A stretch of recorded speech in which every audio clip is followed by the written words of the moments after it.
Dan untuk membahas informasi selengkapnya, kami telah terhubung dengan psikolog anak, remaja, dan keluarga Novita Tandri. Selamat malam, Mbak Novita. Selamat malam, Mbak Nadia.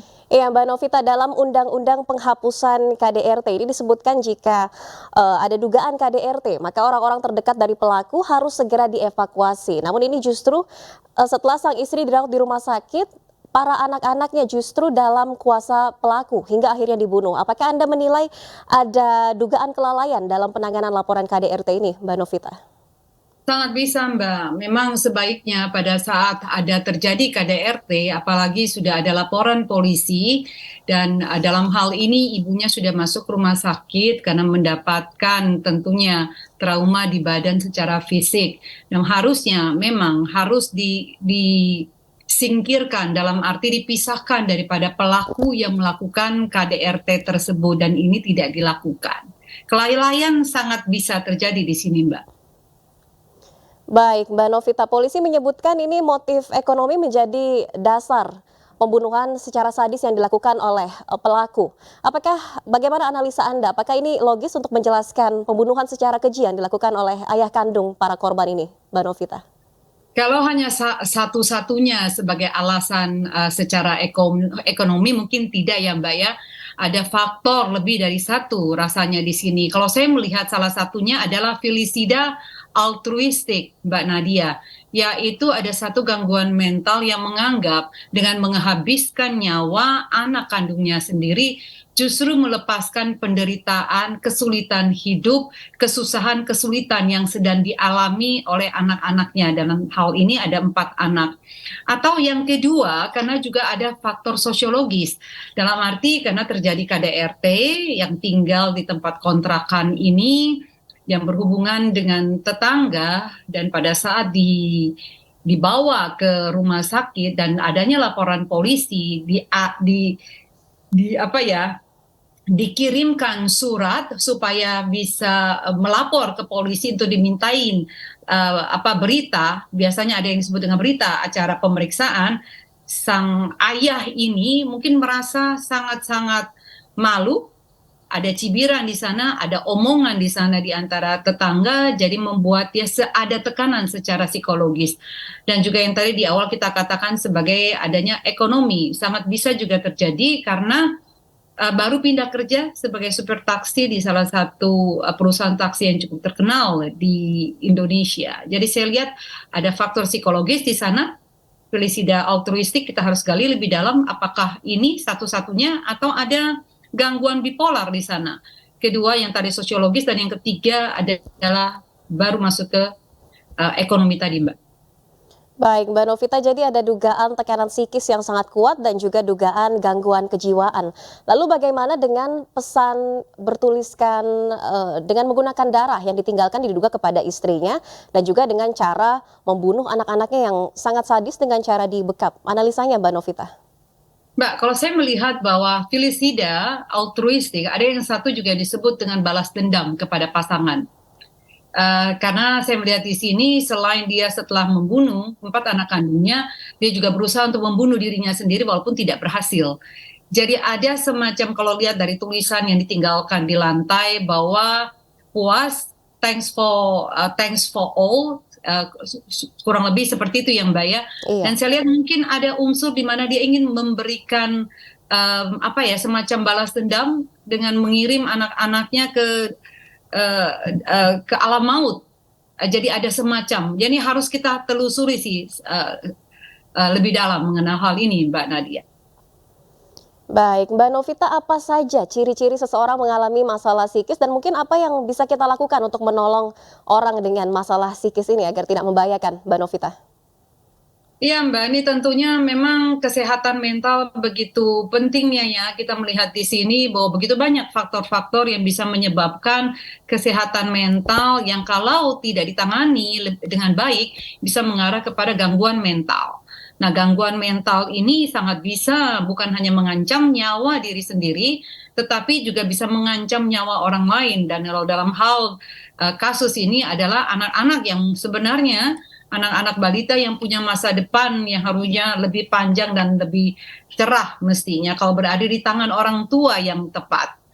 Dan kita lihat juga bahwa psikolog yang ada di Indonesia, kalau kita bicara kesehatan mental, masih sangat rendah sekali, Mbak. Kalau menurut WHO itu harus kurang lebih 1 dibandingkan 30.000 psikolog atau psikiater.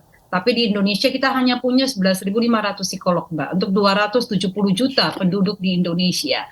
Jadi memang perlu sekali tenaga-tenaga profesional yang ahli, dan yang kedua adalah mungkin kita membuka betul-betul hotline, bukan saja hanya hotline dari Kemenkes, tetapi juga di sekolah, sehingga anak-anak atau siapapun remaja, mahasiswa, mahasiswi yang mengalami gangguan kesehatan mental ini, mereka tahu mereka bisa menghubungi nomor telepon yang nanti akan dibantu. Karena terkadang hanya sekedar mengungkapkan keluh kesah apa yang dirasakan, apa yang ada di dalam kepala dan apa dalam diri yang tidak bisa unek-unek, yang tidak bisa dikeluarkan pada saat bisa berbicara dengan orang yang tepat, biasanya beban itu bisa terbagi, Mbak. Jadi memang penting sekali untuk kita mulai waspada bahwa kesehatan mental dan kesehatan fisik sama pentingnya. Baik, kesehatan mental harus jadi perhatian ya Mbak Novita. Lalu kan selain melakukan pembunuhan, namun juga pelaku ini melakukan KDRT kepada istrinya. Nah ini apa yang harus dilakukan oleh korban KDRT dan juga mungkin orang-orang terdekat korban jika mengalami atau melihat kasus KDRT seperti itu? Harus bicara, Mbak. Jangan didiamkan, karena KDRT yang dengan skala yang ringan, kalau terus dibiarkan akan nanti datang dengan skala yang sedang dan akhirnya berat. Nah, dalam kasus ini kita belajar dari sini bahwa KDRT tidak bisa didiamkan. Saya melihat juga bahwa bagaimana kita bersikap bukan saja hanya menjadikan pelaku ini KDRT sebagai cibiran, omongan, bahan sebagai olok-olokan gitu ya, kalau ini terjadi, tetapi justru harus dibantu. Apa yang bisa dilakukan oleh tetangga dengan keluarga, anggota terdekat daripada pelaku untuk bisa diberikan bantuan, pertolongan. Yang pertama adalah dengan psikolog. Saya melihat tantangannya juga nggak mudah, dengan tidak bekerja, harus merawat 4 anak, dengan dapat laporan polisi, istri masuk ke rumah sakit, dapat tantangan secara sosiologis. Buat saya ini juga tidak mudah, yakin membuat mungkin bertambahnya rasa keputusasaan, Mbak. Tidak punya harapan lagi. Jadi memang penting sekali bagaimana kita saling bahu-membahu dengan budaya kita, gotong royong, untuk bisa paling tidak masang panca indera kita terhadap sekeliling kita, membangun rasa empati kita terhadap orang-orang yang hidup di sekeliling, paling tidak tetangga kita, Mbak. Baik, Mbak Novita, ini mungkin bagaimana dengan pasangan-pasangan mungkin yang belum berani speak up begitu jika mengalami KDRT dari pasangannya ini, apakah juga ada cara lain untuk bisa dibantu? Baik, speak up sebenarnya dengan adanya undang-undang KDRT dan juga undang-undang TPKS gitu ya, nomor 12 tahun 2022 yang baru disahkan tahun lalu. Saya pikir ini menjadi sangat baik sekali bahwa di sana sudah diatur semuanya, bahwa dengan speak up, dengan bicara, kita baik laki-laki maupun perempuan tuh dilindungi oleh undang-undang, bukan rancangan undang-undang lagi, tetapi undang-undang. Jadi harus bicara, karena pada saat bicara di sana nanti ada step-stepnya, langkah-langkah, termasuk nanti adanya pendampingan daripada psikolog.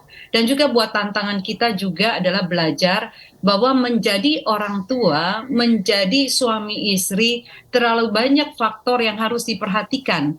Bukan saja mempersiapkan upacara pernikahan, ada hal yang jauh lebih penting adalah apakah kedua orang ini, pasangan yang akan menikah, sudah siap secara fisik, fisiologis, secara psikologis, secara finansial, secara spiritual atau religi. Karena hal-hal ini nantinya akan membuat kedua orang ini kalau sudah siap akan membina mahligai pernikahan yang kuat, Mbak. Jadi punya tiang pondasi yang kuat sehingga anak-anak pun yang dihasilkan di dalam keluarga ini dijadikan sebagai amanah dan anugerah yang perlu pertanggungjawaban nantinya kalau kita sebagai orang yang beragama ya di hadapan Tuhan kita masing-masing. Kalau ini kuat dari awal, Mbak, segala tantangan yang dihadapi biasanya akan lebih kuat dan lebih mudah untuk diatasi. kalau dasar pondasi pernikahannya juga memang kuat dengan motivasi yang benar tentunya. Baik, terima kasih Mbak Novita Tandri, psikolog anak, remaja, dan keluarga atas waktunya bergabung di Aini Sore. Salam sehat, selamat malam. Nah, pemirsa, untuk mengetahui informasi selengkapnya kami telah terhubung dengan seniman Butet Kartarejasa. Selamat malam, Bang Butet. Selamat malam. Iya, Bang Butet, ini infonya saluran komunikasi Anda terputus atau dilumpuhkan begitu. Bagaimana kronologinya, Bang Butet? Ya, subuh tadi saya bangun tidur, buka WA, lalu saya diminta mengisi nomor OTP di WA saya. Saya sudah tulis OTP-nya 3 kali dan benar, malah setelah itu terputus. WA saya tidak bisa diakses lagi. Baik, Bang Butet, untuk Pak, telepon ataupun pesan sama sekali tidak bisa? pagi itu dilanjutkan, telepon tidak bisa digunakan. Kalau kawan dari luar menelpon saya juga tidak bisa masuk. Sampai sekarang WA-nya juga belum bisa aktif, tapi handphone, seluler bisa digunakan. Baik, Bang Butet, apakah menurut Anda ini ada kaitannya dengan pernyataan Anda terkait dengan dugaan intimidasi aparat dalam pentas seni Anda begitu, Bang Butet? Saya tidak tahu ada hubungannya atau tidak tahu. Baik, Bang Butet, apakah Anda akan melaporkan ini ke pihak kepolisian terkait dengan upaya peretasan begitu ataupun upaya untuk memutuskan komunikasi Anda? Tidak, saya tidak akan lapor polisi. Saya lapor ke kawan-kawan saya yang ahli IT untuk menghidupkan lagi WhatsApp saya. Saat ini prosesnya bagaimana, Bang Butet? Sudah bisa dibetulkan kembali oleh kawan-kawan Anda? Belum. Kalau dari security WA menyebutkan besok dini hari subuh konon akan bisa dihidupkan lagi, ya kita tunggu saja. Baik, Bang Butet, ini kan sebelumnya memang ada pernyataan terkait dengan pentas seni Anda, ada dugaan intimidasi dari aparat begitu. Ini kan juga Anda sudah sebelumnya dilaporkan ke Barreskrim Polri. Terkait ini ada update, Bang Butet, apakah siap jika nantinya dipanggil oleh pihak kepolisian? Oh, tentu saja warga negara yang baik harus patuh hukum. Kalau memang nanti dari laporan itu terbukti ada kandungan pidana dan saya harus bertanggung jawab, ya saya akan berkunjung ke Barreskrim, menjelaskan masalahnya. Itu warga negara yang baik kan harus begitu. Baik, Bang Butet, ada bukti-bukti apa saja yang Bang Butet siapkan? Enggak ada bukti ya, mulut saya ini buktinya.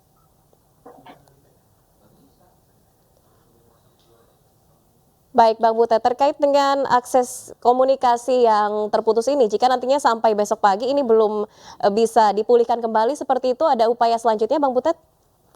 Oh, terus kawan-kawan IT kan malu kalau sampai nggak bisa menghidupkan WA saya. Oh, level hacker nggak bisa menghidupkan. Nanti tentu saja saya juga bisa minta tolong kepolisian. Kan kepolisian juga punya ahli-ahli cyber. Ya saya minta tolong polisi untuk membantu menghidupkan WhatsApp saya. Baik, Bang Butet, ini kan Bang Butet juga sudah sering ya mengadakan pentas seni atau pentas teater seperti itu. Apakah sebelum-sebelumnya pernah ada intimidasi juga, Bang Butet? Nggak pernah ada. Saya pentas di musim pemilu itu juga beberapa kali. Tidak pernah disuruh menandatangani berkomitmen tidak bicara politik, itu nggak ada. Ya baru kali ini saja ketika Republik sedang tidak baik-baik. Baik, Bang Butet. Tapi terkait dengan dilumpuhkannya akses komunikasi Bang Butet, apakah Anda juga menduga-duga ini mungkin berkaitan dengan pernyataan Anda yang menyebut ada dugaan intimidasi dari aparat kepolisian? Enggak, saya berpikir ini cuma masalah security-nya dari WhatsApp saja, lagi jahil sama saya. Baik, baik. Tapi jadi nanti langkah selanjutnya berarti Bang Butet jika ini memang belum bisa diselesaikan oleh kawan-kawan Bang Butet yang ahli IT ini ya Bang ya, ini nanti juga ada rencana untuk melaporkan ke pihak kepolisian seperti itu ya Bang Butet? Enggak lah, Minta tolong aja. Meminta tolong, Kepoli- baik. Minta tolong kepolisian, banyak ahli cyber. Baik, jadi untuk dugaan intimidasi ini pertama kali baru di pentas Bang Butet yang terakhir di Taman Ismail Marzuki ini ya Bang Butet? Iya, itulah keganjilannya. Jadi silakan saja masyarakat yang menilai apa yang sebenarnya terjadi. Baik, Bang Butet, mungkin ada informasi dari rekan Bang Butet, Mas Agus Nur, Informasi tentang apa? terkait dengan WhatsApp Bang Butet? Enggak. Saya cuma cerita saja sama kawan-kawan dekat saya. Agus Nur termasuk saya ceritain. Tapi WhatsApp dari Mas Agus Nur ini aman Bang Butet? Kayaknya nggak ada masalah. Tidak ada masalah ya, hanya Bang Butet saja ya, Iya. dari tadi pagi. Iya, Baik. iya. Bang Butet, ini terkait pelaporan ke Bareskrim Polri. Ini yang dilaporkan oleh sejumlah advokat terkait dugaan hoax, penyebaran hoax dalam ucapan Bang Butet yang menyebut ada intimidasi dari aparat. Nantinya apa yang akan disampaikan Bang Butet kepada pihak kepolisian jika nantinya dipanggil? Ya tergantung pertanyaannya. Bareskrim akan memanggil saya, akan tanya apa, ya saya jawab sebisanya, semampunya. Saya juga akan bertanya apa betul, apa yang saya nyatakan ini hoax atau tidak. Lawang saya itu cuma menceritakan apa yang terjadi pada saya. Baik, namun yang dilaporkan oleh sejumlah advokat ini Anda menyebarkan hoax. Tanggapannya bagaimana Bang Butet? Ya nggak apa-apa, waktu itu pengaduan. Kawan-kawan dari advokat itu kan punya hak untuk berkegiatan. Seperti juga saya punya hak untuk berkesenian. Sama, ya udah saling dihormati. Lawyer berkegiatan, silahkan. Baik, Bang Butet. Jadi nanti jika sudah tiba waktunya akan dipanggil oleh pihak kepolisian, ini akan menceritakan seperti apa detail-detailnya ya Bang Butet ya terkait pentas seni tersebut. Ya kalau ditanyain, tergantung pertanyaannya apa. Menjawab sesuai kebutuhan. Baik, Bang Butet, bagaimana terkait dengan reaksi dari netizen? Ini kan juga tentunya media sosial Bang Butet ini banyak diserbu oleh netizen atas Iya. pertanyaan dugaan intimidasi aparat. Bagaimana itu Bang Butet? Ya kalau netizen kan pasti suaranya itu negatif dan positif. Yang nugut negatif ya ngeledek-ngeledek saya. Oh Butet cari popularitas. Butet itu cuma pulsanya habis. Lalu ribut. Oh Butet itu cari perhatian. Ya nggak apa-apa. Lalu yang lainnya juga memberikan dukungan. Menguatkan saya. Semua outputnya itu cuma minus dan negatif. Ya nikmati saja. Baik, jadi pro kontra ya Bang Butet ya, ada yang mendukung namun juga tentu ada netizen yang nyinyir Iya. begitu ya Bang Butet. Nah terakhir mungkin Biasa. Bang Butet, harapannya untuk jalur komunikasi Bang Butet ini via WhatsApp dan juga via telepon seperti apa ini jika besok juga masih belum bisa dipulihkan begitu Bang Butet? Nanti tergantung semesta. Semesta membimbing, menghidupkan lagi WhatsApp saya. Gitu aja. Baik, terima kasih Bang Butet Kartarejasa. Iya, semoga semesta mendukung Mas Butet dan besok jalur komunikasinya kembali pulih. Selamat malam, terima kasih telah bergabung di AINI Sore.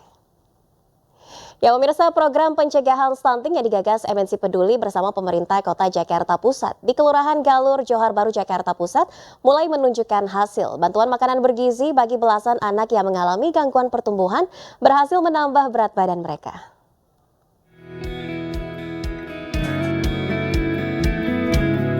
Program pencegahan stunting Jakarta Beraksi, kolaborasi antara MNC Peduli dan Pemkot Jakarta Pusat menunjukkan keberhasilan. Keberhasilan ditunjukkan dengan naiknya berat badan sebagian besar anak-anak yang mendapat pendampingan secara signifikan. Tiap 3 bulan, anak-anak dengan kondisi gangguan pertumbuhan ini mendapat pendampingan berupa makan siang dan sore yang sehat dan bergizi setiap harinya. Alhamdulillah berat badan anak saya dari awalnya memang stuck di 9 kilo lebih, sekarang udah 10 lebih selama pemberian makan dari bantuan ini. Sementara bagi anak-anak yang berat badannya belum naik akan terus dipantau dan didampingi oleh Puskesmas Galur dan kader Posyandu setempat. adalah pertumbuhan berat badan yang signifikan juga, yang bagus juga, tapi ada beberapa yang tidak naik berat badannya disebabkan karena anemi, kemudian juga TB paru. Tapi kita tetap pantau kondisi balita tersebut dengan memantau ke puskesmas dan juga merujuk ke rumah sakit apabila dibutuhkan. Karena yang kita ketahui stunting ini kan berdampak bukan hanya dalam masa pertumbuhan tetapi berkelanjutan juga. Jadi dengan pencegahannya harapannya ini bisa membantu kita untuk mencapai Indonesia Emas 2045. MNC Peduli akan terus menunjukkan komitmennya dalam membantu menekan angka stunting di Indonesia demi mencapai generasi emas di 2045. Dari Jakarta, Abdul Aziz dan Di Bernadi, iNews melaporkan. Pemirsa, memperingati Hari Anti Korupsi dan HAM Sedunia, masa memenuhi Stadion Madia Gelora Bung Karno, Senayan, Jakarta. Masa dari Aliansi Selamatkan Demokrasi Indonesia ini menggelar panggung rakyat bertajuk Bongkar. Ribuan orang memadati Stadion Madia Gelora Bung Karno, Senayan, Jakarta sejak sore tadi. Mereka menyaksikan orasi dari sejumlah tokoh yang hadir dalam rangka peringatan Hari Anti Korupsi dan HAM Sedunia. Kegiatan ini berkonsep panggung rakyat bertajuk Bongkar yang merupakan kolaborasi musisi dan aktivis. Masa juga disuguhkan pameran foto tentang sejarah Indonesia dan replika makam-makam pegiat HAM. Adapun para tokoh yang hadir diantaranya Usman Hamid, Gunawan Muhammad, Faisal Basri, Laude Muhammad Syarif, Zumrutin Susilo, dan Reynald Kasal.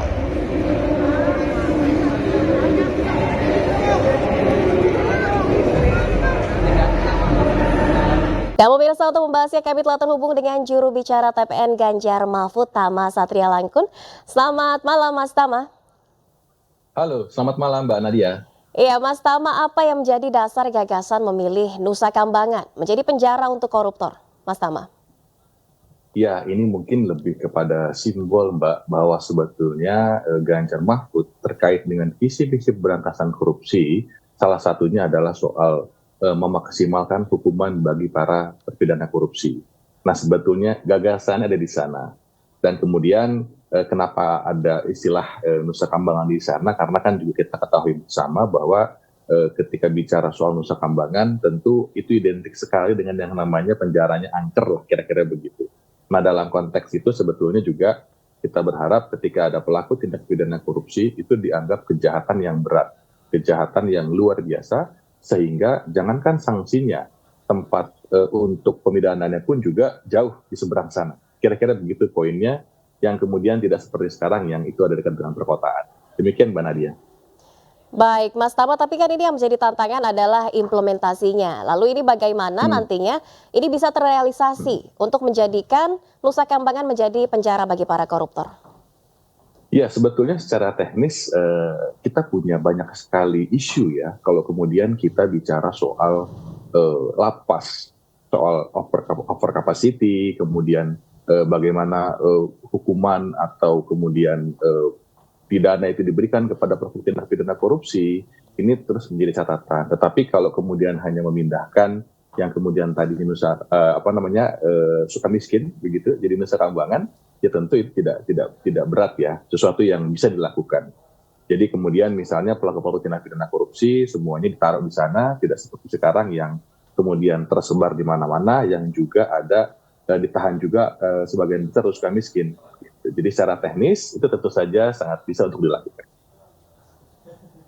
Baik Mas Tama, lalu komitmen Ganjar Mahfud untuk membongkar korupsi seperti apa? Karena kan kalau mengirim para koruptor ini ke Nusa Kambangan ini kan pasca korupsi. Bagaimana dengan pencegahan atau pra-korupsi seperti itu?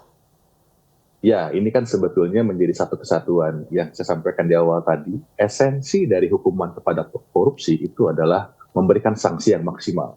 Memberikan sanksi yang berat, kemudian timbul yang namanya efek jerah.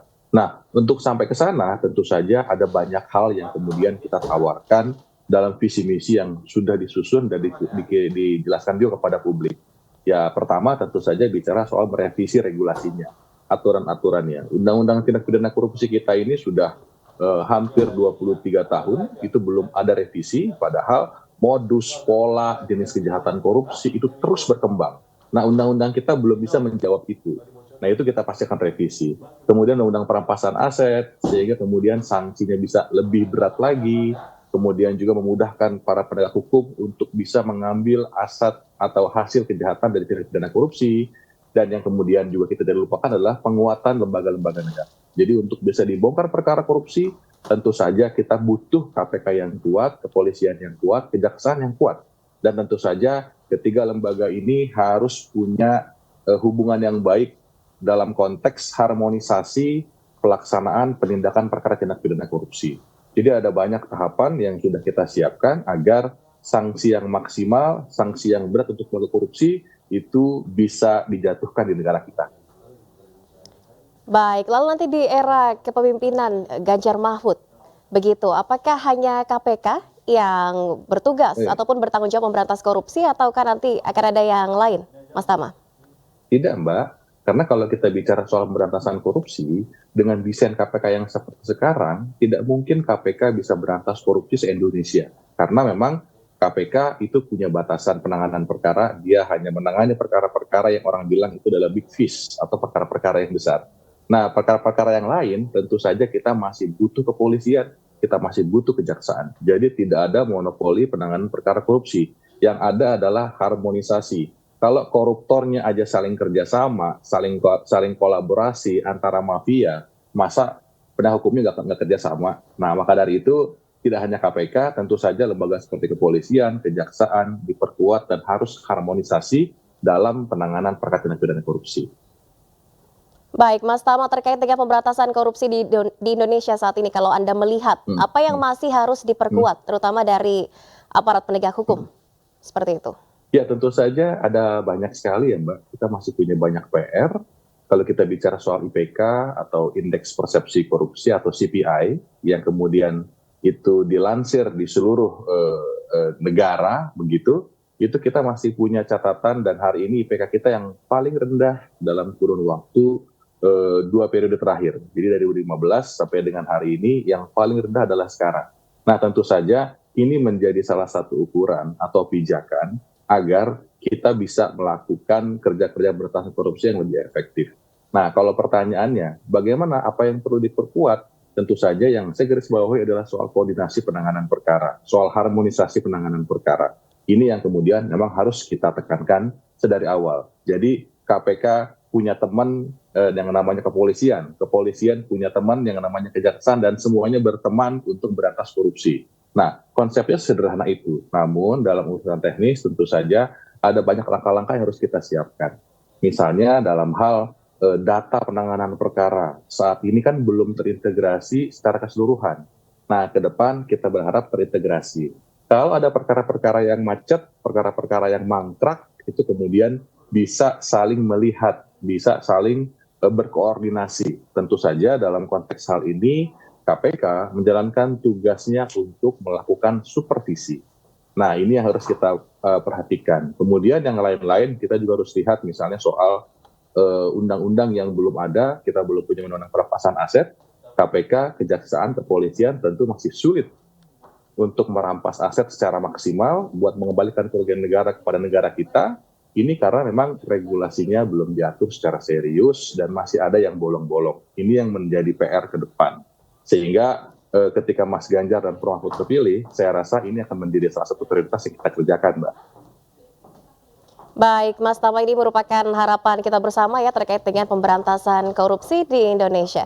Terima kasih Mas Tama Satria Langkun, juru bicara TPN Ganjar Mahfud atas waktunya di Aini Sore. Salam sehat, selamat malam.